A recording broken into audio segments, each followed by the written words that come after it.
7 मार्च को आपका यानी कि 12th का जनरल इंग्लिश का एग्ज़ाम है, उसमें 80 आउट ऑफ 80 स्कोर करने के लिए ये वीडियो बहुत ही ज़्यादा ज़रूरी है। ठीक है, तो चलिए शुरू करते हैं। तो सबसे पहले हम देख लेते हैं स्ट्रक्चर। ठीक है, तो 2025-26 में अब 7 तारीख को आप जो एग्ज़ाम दोगे अपनी जनरल इंग्लिश का 12th वालों, 80 आउट ऑफ 80 स्कोर करने के लिए स्ट्रक्चर जो है वो काफ़ी ज़्यादा ज़रूरी है। तो हम आगे देखते हैं कि सबसे पहले क्या होगा, आपको ना सेक्शन आएगा ए।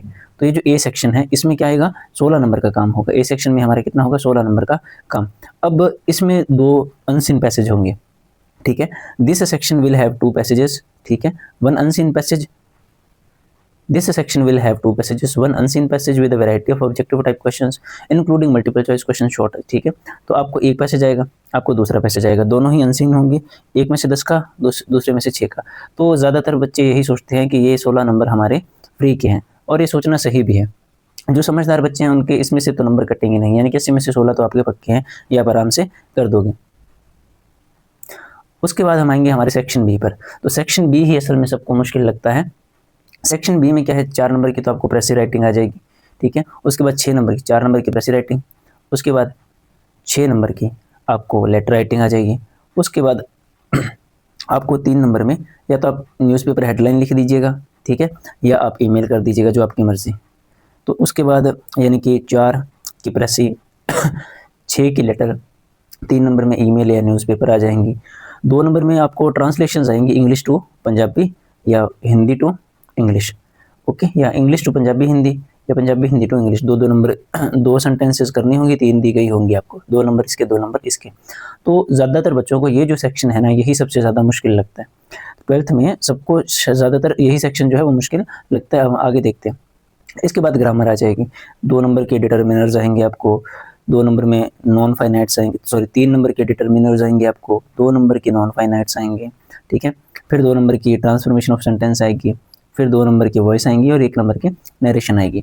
तो एक सेक्शन से 16 नंबर, दूसरे सेक्शन से 27 नंबर का आपको काम आएगा। अब हमारे पास जो सबसे बड़ा सेक्शन है ना, वो ये है हमारा लिटरेचर बुक वाला। अब हमारी बुक में क्या है, ठीक है, जैसे हमारी बुक है, तो हमारी बुक में क्या है कि जैसे एक मान लीजिए उसमें जो पहला सेक्शन है और जो दूसरा सेक्शन है और जो तीसरा सेक्शन है, ऐसे 3 सेक्शन से समझिए। इसे हम बोलेंगे इंटेंसिव स्टडी। ठीक है, इसमें ना हमारे टोटल 8 यूनिट्स हैं, 8 चैप्टर्स हैं, हसन वाला, मार्च किंग वाला। इन पर हमने वीडियोस भी बना रखी है, बहुत अच्छी चैनल पर आपको मिल जाएंगी, बहुत मेहनत लगी थी उन्हें बनाने में। दूसरे पार्ट पे हम पोइम्स को रखेंगे, ठीक है, तो ये भी आपको पता है। हमारे पास टोटल 7 पोइम्स हैं। अब तीसरे सेक्शन में क्या करेंगे हम कि एक्सटेंसिव स्टडी को रखेंगे। ठीक है, तो एक्सटेंसिव स्टडी जो है,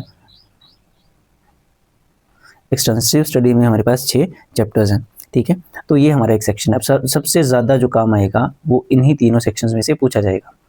ठीक है, दिखाता हूँ आपको कि जैसे मान लीजिए ये है। अब क्वेश्चन नंबर 7 में it will consist of 10 objective type question. 10 objective type question आएंगे आपको।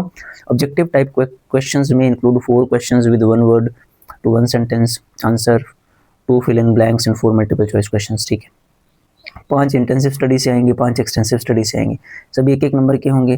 ठीक है, वो 1 वर्ड वाले भी हो सकते हैं, ठीक है, 1 सेंटेंस आंसर वाले भी हो सकते हैं, फिल इन द ब्लैंक्स वाले भी हो सकते हैं, और मल्टीपल चॉइस क्वेश्चन। 4 MCQs होंगे, 2 फिल इन द ब्लैंक्स होंगे। तो 10 नंबर तो आपके यहाँ से आ गए, ये ईजी होंगे। जैसे कि मान लो कि according to Hasan who were notes hard workers लिख दोगे आप। ठीक है, जॉन फिलिप सोसा को क्या खेलना पसंद था, तो बेसबॉल। तो ऐसे क्वेश्चन आ जाएंगे। फिर ना एक और कॉम्प्रिहेंशन आया है। अब आपको ना जो पोइम्स हैं हमारी 7 पोइम्स, उनमें से किसी एक का स्टैंजा दे दिया जाएगा, और ठीक है, उसमें से आपको क्या पूछा जाएगा, 4 क्वेश्चन करने होंगे 5 में से। और उनमें क्वेश्चन क्या होगा, पोइट का नाम या पोइम का नाम, यानी कि आप पोइट और पोइम का नाम याद रखिए।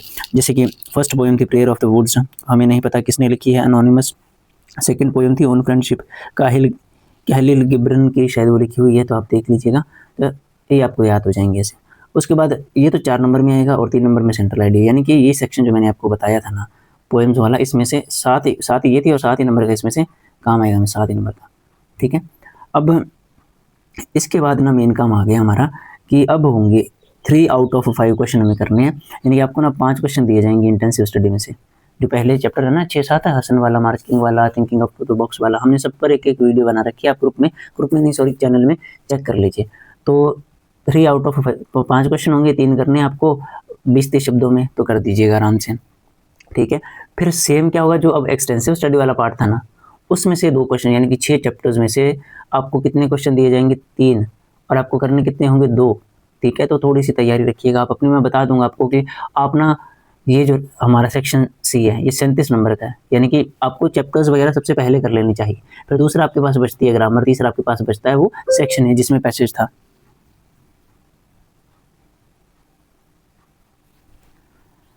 अब देखो 5 नंबर में एक क्वेश्चन आएगा इंटेंसिव स्टडी से, और 5 नंबर में एक क्वेश्चन आएगा एक्सटेंसिव स्टडी से, ठीक है। तो ये हमारा स्ट्रक्चर है, तो ये आपको समझ आ गया। अब पीएससीबी ने कौन सी बुक्स प्रिस्क्राइब करी हैं, एक तो आप अरेम्बो ऑफ इंग्लिश क्लास 12th, ठीक है, और English grammar and composition for class 11th and 12th, तो इन दोनों में से काम ले सकते हैं। उसके बाद हमें बताया गया है कि translation from English to Hindi Punjabi and translation from Hindi Punjabi to English, ठीक है।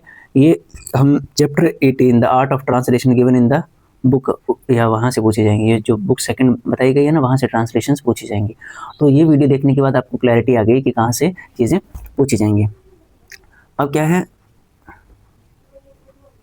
एक्टिविटी लाने में हेल्प करेगी। तो आप चाहते हैं कि मैं एक सैम्पल पेपर अपलोड कर दूं और उसे सॉल्व करके दिखाऊं, तो कमेंट कर दीजिए, हम जल्दी सॉल्व कर देंगे, उसे 2-3 घंटे में अपलोड कर देंगे।